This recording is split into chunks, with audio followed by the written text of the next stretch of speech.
नमस्कार दोस्तों, आप सभी का स्वागत है आपके अपने YouTube channel short and out 2.0 पर। दोस्तों, यह डिक्टेशन संपादकीय मैटर पर आधारित है तथा 80 शब्द प्रति मिनट की गति से रिकॉर्ड की गई है। डिक्टेशन की आउटलाइन का लिंक आपको वीडियो के डिस्क्रिप्शन में मिल जाएगा, जहां से आप इसकी आउटलाइन देख सकते हैं। इसी तरह की डिक्टेशंस और आउटलाइंस प्राप्त करने के लिए आप हमारे चैनल को सब्सक्राइब करें तथा वीडियोज को लाइक एवं शेयर करें। डिक्टेशन स्टार्ट होगी 5 सेकेंड बाद।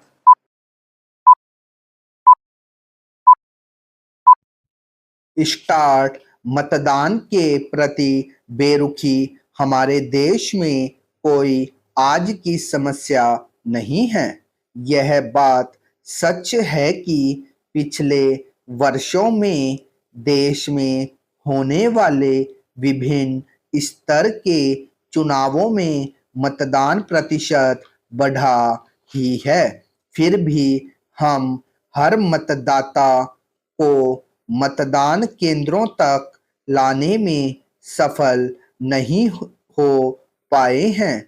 लंबी कतारों में वोट देने का झंझट, मौसम की मार व अशक्तता जैसे कई कारण मतदान से विमुख करने के होते हैं। लंबे समय से यह सवाल उठता रहा है कि जब डिजिटल दौर में सारे काम ऑनलाइन हो रहे हैं तो फिर वोटिंग के लिए यह प्रक्रिया क्यों नहीं अपनाई जा सकती। बिहार के नगर निकाय उपचुनावों में मोबाइल ऐप से सफलतापूर्वक हुई ई वोटिंग ने इस दिशा में कदम बढ़ा दिए हैं। देश में पहली बार चुनावों में मोबाइल ऐप के जरिए हुई वोटिंग में बूथ पर हुए मतदान से ज्यादा मत पड़े। ई वोटिंग वैसे तकनीक के दौर में नया नहीं रह गया है। विभिन्न कंपनियां अपने उत्पादों को लेकर जनता की राय जानने के लिए ऐसा करती आई है। कोरोना संक्रमण के दौर में हमने नेताओं की डिजिटल रैलियों तक को देखा है। ऐसे में यह सवाल उठना स्वाभाविक है कि ई वोटिंग की दिशा में हम आखिर आगे क्यों नहीं बढ़ पा रहे। बिहार के प्रयोग को इसकी शुरुआत माना जा सकता है। पिछले आम चुनावों में बुजुर्गों व शारीरिक रूप से अशक्त लोगों को उनके घर जाकर मतदान कराने की सुविधा दी गई थी। हमारे यहाँ पोस्टल वोटिंग का भी प्रावधान है। ई वोटिंग को इन सुविधाओं का विस्तारित और आधुनिक रूप ही कहा जा सकता है। आज जब इंटरनेट व बिजली की सुविधा दूर दराज तक पहुंच गई है, ई वोटिंग को पूरी तरह नहीं तो चरणबद्ध रूप से लागू किया जा सकता है। इससे मतदाताओं के समय व श्रम की बचत तो होगी ही, लोकतंत्र के महायज्ञ कहे जाने वाले चुनावों में ज्यादा से ज्यादा लोगों की भागीदारी संभव हो सकेगी। वैसे भी भारत जैसे विशाल लोकतंत्र के लिए जरूरी भी है कि प्रत्येक मतदाता को मतदान करने का मौका मिले। यह तर्क जरूर दिया जाता रहा है कि भारत में अभी मतदाता तकनीकी रूप से इतने सक्षम नहीं है कि ई वोटिंग की प्रक्रिया समझ सके। मोबाइल ऐप पर पंजीकरण से लेकर पहचान व लॉग इन तक की प्रक्रिया में भी संदेह इस बात का भी व्यक्त किया जाता है कि दुरुपयोग व फर्जीवाड़ा यहाँ भी संभव है, लेकिन हर समस्या का समाधान भी तलाशा जा सकता है। ईवीएम के जरिए मतदान शुरू हुआ तब भी कई सवाल उठे थे। ये सवाल अब भी उठ रहे हैं, लेकिन ईवीएम के विश्वसनीय न होने को लेकर ठोस प्रमाण आज तक सामने नहीं आए हैं।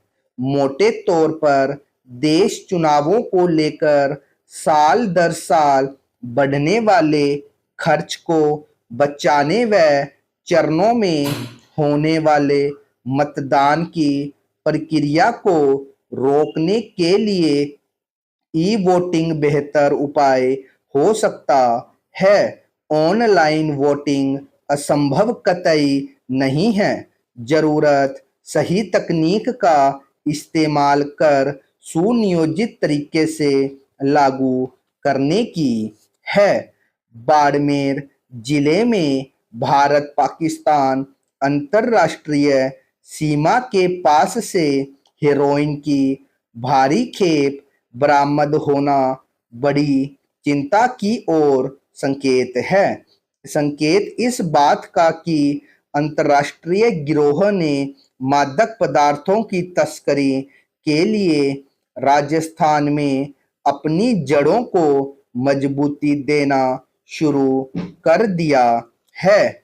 हाल के वर्षों में राजस्थान में हेरोइन, अफीम, गांजा, डोडा पोस्त की अलग अलग हिस्सों में बरामदगी, जब्ती और मादक पदार्थों की आपूर्ति के खुलासों पर नजर दौड़ाएं तो एक बड़ा खतरा यह भी सामने नजर आ रहा है कि युवा पीढ़ी नशे की गिरफ्त में आती जा रही है। यूं तो यह कहा जा सकता है कि चौकसी बढ़ते जाने के कारण देश में मादक पदार्थों की भारी भरकम खेप पकड़ी जा रही है, लेकिन अहम पहलू इस बात का पता लगाने का है कि आखिर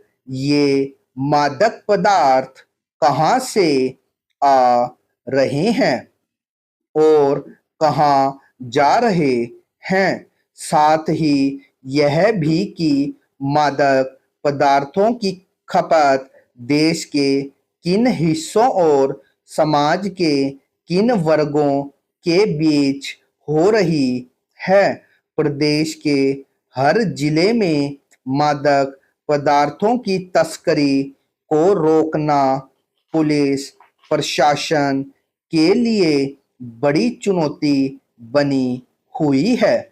विश्व ड्रग रिपोर्ट 2024 में कहा गया है कि मादक पदार्थ के उपयोगकर्ताओं की संख्या 292 मिलियन हो गई है, जो कि पिछले दशक की तुलना में 20% अधिक है। नारकोटिक्स कंट्रोल ब्यूरो एनसीबी के आंकड़ों के अनुसार देश में इस समय करीब 10 करोड़ लोग विभिन्न नशीले पदार्थों के आदी है। राजस्थान में भी नशा करने वालों की संख्या में भी बड़ा इजाफा हुआ है। गृह मंत्रालय के अनुसार उत्तर प्रदेश, महाराष्ट्र और पंजाब वर्ष 2019 और 2021 के बीच 3 वर्षों में narcotic drugs and psychotropic substance act NDPC act के तहत दर्ज सबसे अधिक एफआईआर वाले शीर्ष 3 राज्य है। जाहिर है इस काले कारोबार में लगे लोगों को संरक्षण भी मिला हुआ है। इस गठजोड़ को तोड़कर ही मादक पदार्थों की तस्करी के जाल को तोड़ा जा सकता है। स्टॉप।